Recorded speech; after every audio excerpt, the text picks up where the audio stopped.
Shalom and welcome to Jerusalem Studio.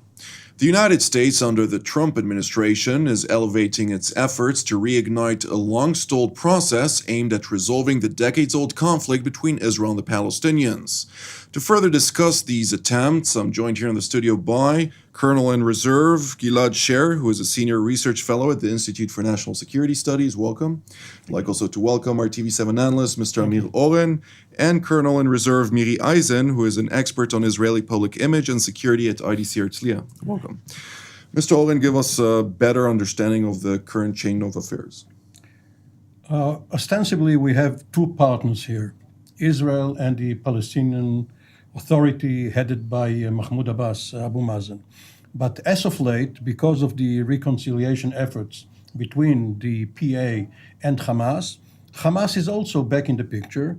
And the other day, we had Jason Greenblatt, President Trump's emissary, publishing the administration's conditions for Hamas joining the process. And lo and behold, these are the very same conditions that the old quartet has announced some 12 years ago. That is no violence, recognition of Israel, and the acceptance of prior agreements, including or especially the Oslo Agreement, which means that we are still in the same place.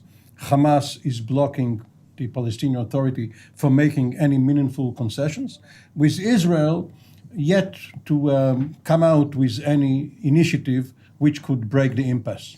Colonel Sher, you have been a top Israeli negotiator in the past when it came to the Israeli-Palestinian process toward peace, which didn't yet result in that aspired solution. Nevertheless, you do know what happens behind the scenes in those kind of situations. Currently, both the Trump administration and all sides involved are quite silent in regard to those kind of decision-making or where the winds are taking them. Give us a little bit of an understanding. What is actually going currently through the minds of the different actors? Not too much, I'm afraid, because the direction is not clear. Even the two-state for two-people solution is not on the table as of now. And it seems to me that there's a lot of hustle around the negotiations without putting the objective of the negotiations into test, actually. And it seems to me that there's a lack of understanding that the bilateral track cannot be mutually exclusive. That we need to add to that the regional outlook, and we need to add to that some constructive independent steps that could at least lead us to a two-state reality, or at least to preserve the conditions for an eventual two-state solution. And that is not done. What Amir referred to as an Israeli initiative is something that we might aspire to, but I don't see it coming. I don't see that that the current government is willing or capable of leading towards a disengagement between Israelis and Palestinians into a two-state solution. Colonel Eisen, when we're talking about a regional effort, as Colonel Sher has pointed to, the Trump administration, President Donald Trump, has cited that he is interested in a larger and broader agreement that would normalize relations between Israel and the Arab countries. And within that constellation, of course, the Palestinians also take a big and significant role.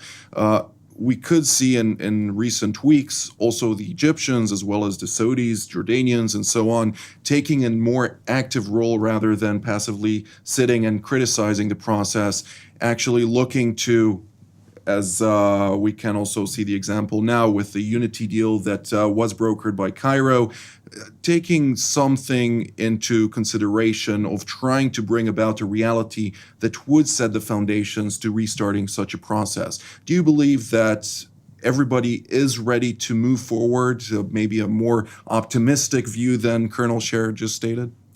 It depends who you ask. I think that everybody would be willing to move forward. I'm not sure that they're going in the same direction that we define as forward. I think that Egypt wants to make sure that Hamas doesn't make problems for Egypt, so that they want to do something with Hamas that has to do with Egypt at all, not necessarily with the Palestinians. Amir before mentioned the Palestinian Authority, but I'm actually noting the aspect of the PLO coming alive. The fact that right now we're talking about Hamas joining the PLO in the broader sense of those who represent all of the Palestinian people and not just the Palestinians who live in the West Bank and in the Gaza Strip. You talk about the West Bank, you're bringing in Jordan, Saudi, the little hidden ones behind. When I look at it overall, I think that my biggest challenge is that there is no happily ever after. Meaning, yes, we can go forward. We actually can probably do quite a few functional realpolitik things.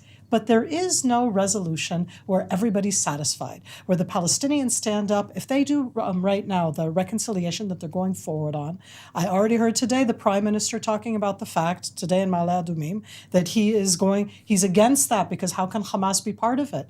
But if the Palestinians of the West Bank and the Gaza Strip don't have reconciliation, they cannot move forward. Mm-hmm. So it's like it's a very harsh reality in that sense. The push of Egypt being involved, I see as one of the real positive aspects of what's been happening lately. The Palestinians can't do it alone. Absolutely, Mr. Owen. When we're talking about the current chain of affairs, we kind of see Israel looking and really stating what it has been stating for quite some time. Israel is not seeing the Palestinian leadership as a true partner for peace at this moment, something that President Mahmoud Abbas has declared on several occasions will have to lead to a unity government, something of reconciliation between Fatah and Hamas.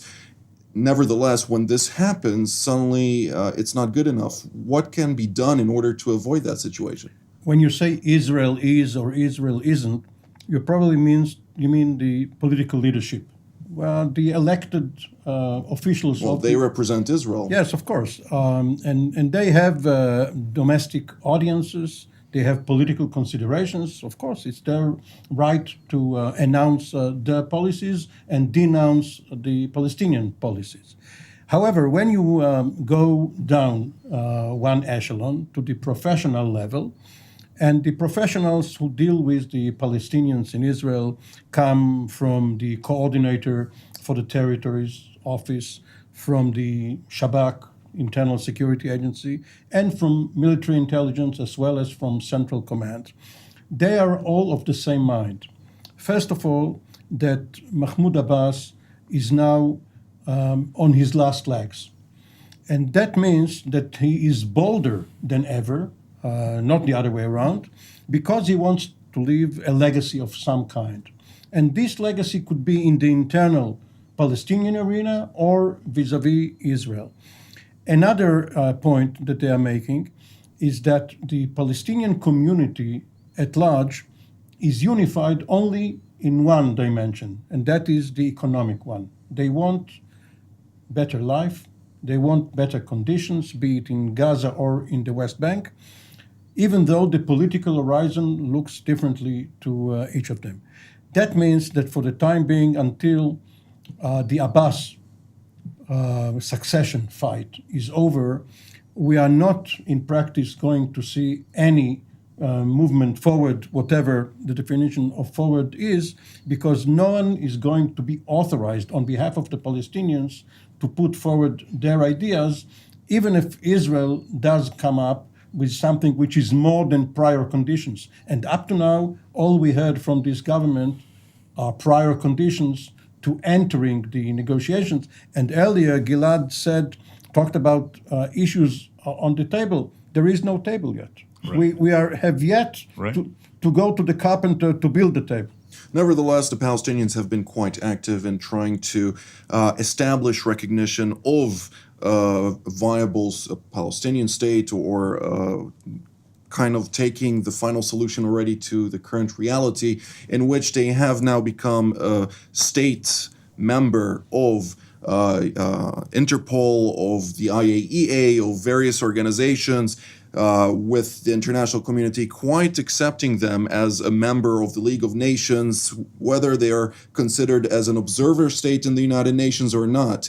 Does Israel see those things as something that should give them some kind of a boost to try and resolve the issue before it is dictated by the international community's perception of the reality? Well, I'm not sure that Israel is very concerned with that, with this kind of combined warfare in the legal tribunals, in the diplomacy arena, and in the international within the international community. But this will not bring to burst a Palestinian state. I think that two issues should be made very clear. First, that we are talking about a gradual process here. We are not talking about a one-off comprehensive agreement that resolves all the core issues simultaneously and that puts an end to the conflict. We talk about a binding process that should be imposed on the parties. Just a process, not the solutions. That gradually, throughout transitional phases and interim phases, etc., brings about the reality on the ground that we talked about and puts even a provisional boundary between the Israelis and Palestinians. That's number one. Number two, I believe that the differentiation between the blocks of settlements that are adjacent to the Green Line, that are adjacent to the 1967 lines, and that are going to be part and parcel of Israel under any agreement, any arrangement, and any scheme whatsoever. Eventually, they should be differentiated from those other settlements that are the remote settlements, the isolated settlement that will not be part of Israel. Even if the Palestinians do not get a state, they just get some kind of an entity that is just one step below a state, and this differentiation should be made very clear within the international arena. Just one more point, and that is Russia. This is an actor that has not been, is not asleep. We'll get back to Russia. Colonel Eisen, what do you have to say about that? That when we're looking right now within the arena, if I said that we don't know where we're going forward in a sense, I think our biggest problem right now is that inside Israel we hear lots of different voices. And the voices that we hear, if Amir alluded to the fact that the prime minister is talking to his constituents, let's just look at the leadership inside Israel right now, where the prime minister, the minister of defense, and the minister of finance, and the minister of education are four different leaders of four different parties that have their constituents that they want to talk about what's going to happen in the Israeli-Palestinian arena. And they make voices and they say statements, and I feel that type of rhetoric makes it even harder. Because to me, the biggest challenge that I have right now as an Israeli is not the quartet issues. It's the fact that the Prime Minister of Israel consistently keeps saying that the Hamas, or more correctly the PA, have to recognize Israel as a Jewish state. And if we're waiting for the Palestinians to recognize Herzl as the good guy that was a good guy for them, I really don't think we're going to be arriving at any resolution. Mr. Owen? Colonel Sher has a PhD in art history, that is the art of negotiations. And along with retired General Uri Sagi, they keep issuing reports, very interesting ones, every couple of years regarding the process and the intended results. However, I beg to differ with your view regarding the method, because you sound, at least to me, a bit Kissingerian. Step by step, eventually we will get to the end result. And what we saw throughout the history of negotiations between Israel and the various Arab actors is that you must know the end result first. Then you can derive from it a gradual process. Now, we know the end results. We know exactly how an agreement on permanent status would look like. We know what the boundaries, where the boundaries would be delineated. We know what will happen with security So let's shake arrangements. hands. Let's have. Sure. Why can't you and Because me? we're not the leaders. Okay. We can do that, but they don't. It's not that the leaders in the past did it any better, so let's not give Right. No, everybody I'm the bad. not talking about one side or the other's leaders. I think- Nevertheless, the international community, if we look at it, are very keen on seeing a certain reality put on the ground within some kind of constellation of two states for two peoples. And both sides, even though are keen to see such a reality, not in the full extent of what you would define as the political majority, but there are a majority within the country on both sides of the aisle that do have some kind of aspiration of seeing some kind of separation between the two countries. Colonel Sher, when we're looking at this reality, is there a way for the international community to actually come and dictate a process, as you mentioned, but still refrain from bringing about an solution, which would pretty much contradict what Mr. Oren just stated? A process, yes. I believe that the process could be imposed on the parties. The process that would be binding, would be gradual, would be clear and continuous. Because when you talk about the past negotiations, we talk about 2.5 decades of peacemaking. But if you zoom into those negotiations and into this period, what you find out is that at the very most, we had maybe 2.5 years of negotiating permanent status issues, which are the core issues, the core contentious issues between Israelis and Palestinians. And I believe that a process that would make the negotiations imperative for the parties and would be led by the quartet, led by the United States and of course Russia today. I would think that this complemented by constructive steps on the ground could bring a better reality and a better future for an eventual two-state solution. Colonel Eisen? I feel that Mr. Sher is bringing in perhaps both a perspective, not just an idea. Right. And in that sense, I think that the issue even of the words in this perspective is very challenging, because you talk very clearly about arriving at a resolution. But there's a big difference between arriving at a resolution and the term of what people understand when you say peacemaking. Right. There's like this expectation with peacemaking is that we all get along, it's all over, you resolve everything in a way where everybody is also happy. But there is no such resolution. And to me, I think that the biggest challenge right now is to teach generations of people that the hope for a resolution is a strong, important hope, but that doesn't mean that afterwards everything is going to be perfect, that everythh is going to be peaceful. Mr. Owen? The lesson from Egypt and Jordan is that what Boutros Ghali called peace is the prevalent norm. There is non-belligerence. Israel has been able to cut its defense budget and the burden on reserve soldiers and officers such as Colonel Sher and Colonel Eisen. But there is no love lost between Israelis per se and Egyptians and Jordanians. Nevertheless, it's an important asset. With the Palestinians who live amongst us and Israelis live amongst them, it's even more difficult because there will not be any real separation. There will not be any border. Also, another important issue, the proverbial elephant in the room, elephant being the symbol of the Republican Party in the United States, President Trump. Up to now, after 9 months in office, almost, he has been in a listening mode. We know that he is gathering facts and insights in order to present some plan.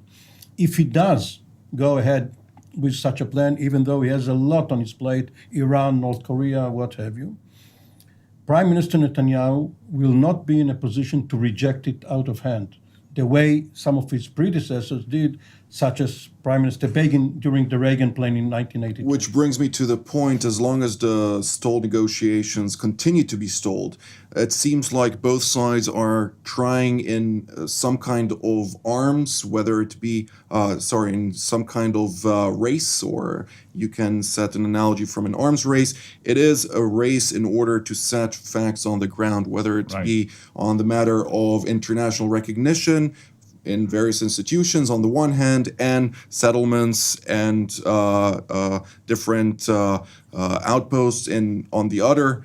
How is the world actually dealing with this race, which is actually elevating the number of challenges that is progressing? It is not dealing with it. What happens is that there are trends that are irreversible. The trends of settling without any limitations and restrictions in the depths of the Palestinian to-be area that would be designated for a Palestinian state eventually. And at the same time, the international warfare, diplomatic warfare, is going to get into some in some level of accommodating the Palestinian quest for statehood. And I believe that those trends are very negative in terms of the future of both the Israelis and the Palestinians, because we will not be able to stick to our Jewish and democratic identity and character if this irreversible trend continues. Colonel Eisen? It's interesting to think of the next generation. I'm looking at the three of us without you. We're way beyond the 50s. There's a big watershed line here when it comes to age on these issue of perceptions. Overwhelmingly, the leadership worldwide is of an age that's still looking at in terms that we've been talking about here. But when I look at some of the pictures and at the future is looking very different in that sense of how people are going to perceive both Israel, what Israel is as a state, how we perceive ourselves. I'm actually worried right now by the even 30-year-olds inside Israel who don't live in the settlements, but for them, they hear in the morning the traffic report that takes into account the roads that are coming into the city of Jerusalem as run-of-the-mill roads, and they're not even aware of the fact that it's an Area C. Sure. Go and ask the average Israeli. They don't go there, but they don't really know what it means. They don't understand the status of Area C or B or A. It's like and there's this big gap inside Israeli society. So you want to step outside. I think that the gap is both here in Israeli society, not just in the way the international community look at us. And it's not that I'm expecting a oneness within Israeli society, but right now that debate has become similar to what Amir said about the elephant in the room, in the sense that it's become a much more extreme debate between sides. It's like you're either a liberal or you're a conservative. What happened to that silent majority? Where do we stand? And that's true both outside and in. Mr. Oren, I'd like to bring Russia into the picture. As we are bringing Russia into the picture, I'd like also to refer to what Miri said. And she talked about traffic reports. Traffic congestion aside, life in Israel, day-to-day life, is very good, even fantastic. The quality of life here is excellent. This is why many people cannot project into the future and see how the negative trends coalesce in a way which will imperil Israel. It's like climate change. If you look around, the sun is in the sky. What's going to happen? You don't have ice melting in your backyard. Now, Russia, because it is not sentimental in its approach to Israel or to the Palestinians. In 1948-49, it was for Israel. 6 years later, it sold arms to Egypt against Israel. It can sway back and forth. Russia is part of the quartet. If Russia uses its weight along with the United States under Trump, it can have an impact. Colonel Sher? I agree. I believe that Putin is going to be an actor within the quartet much stronger than we knew before. The interests of Russia are clear in the around us in the Middle East, and I believe that they also have a stake in the within the Palestinian trends currently for reconciliation, etc. But I see long odds for Hamas to be decommissioning its arms before anything happens in the international arena that would give them comfort for that. Colonel Eisen? I'll remind us all that for Israelis, 1 in 6 Israelis' native tongue is Russian. So when we talk about Russia, it's not just about Egypt or the Russia there, it's also about Israelis who aren't necessarily Russian, but that's part of their background. I'm not holding my breath, but time also does something. And the fact that Hamas came to Fatah, the fact that Hamas wants a reconciliation, to me, that does show its weakness. And I want to put in that sense that hope of realpolitik, not an optimistic one, that we can be with realpolitik. If the Gaza Strip is not part of the PA, nobody can go forward anywhere. So let's hope that at least in this point of weakness for Hamas, we can see something that could be beneficial. Well, we're drawing, please, one last comment. There are two trends which Israel, if it has creative, innovative leadership, can exploit. The Sunnis versus Shiites, and one which is tangential to it, the Iran nuclear deal with a 10-year or so window. Because of that, the regional powers like Saudi Arabia and Egypt are all for cooperation with Israel, provided it does its share in order to solve the Palestinian conflict. Well, we're drawing near to the end of the program, so I'd like to give each and every one of you the chance to have a closing remark, also with regard to what we're about to expect, if we can analyze that. Colonel Sher, we'll start with you. It's difficult to have any expectations at this point in time, but I would say that that only a very broad outlook of both the regional trends and the bilateral ones, with the situation on the ground being modified, would bring about at least for Israel, what Israel needs is a secure boundary that encompasses a Jewish majority and a democracy. And with regard to the viability of seeing peace negotiations start anytime soon?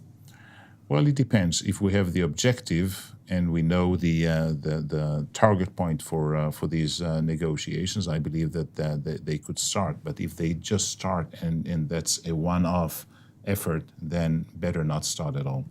Colonel Eisen? My realistic side is telling me that there is no such thing as a status quo, which means that things are going to change. Now, that question there is, are we going to impact their change, or are they going to happen anyways? Hamas in the Gaza Strip, half of the people in the Gaza Strip are under the age of 25. They've been born in the last 10 years when Hamas has ruled. When we're talking about these changes, and at this stage, Hamas is coming to the Palestinian Authority, let's look at it as a chance to try and do something. When it goes forward to, it's very challenging to say. Mr. Oren? The common denominator of all the peace processes which we had between Israel and Egypt, Jordan, and the Palestinians was a secret channel, a secret backtrack between the parties before it went out into the open. One naively hopes that even as we speak now and we don't even see the tip of the iceberg, something is being done underwater. But as I said, perhaps it's too naive. Well, this is all the time that we have for today, so I'd like to thank Colonel in Reserve Gilead Sher, Mr. Amir Oren, and Colonel in Reserve Miri Eisen for coming here today. And I'd like to thank our viewers as well, and we will see you next time.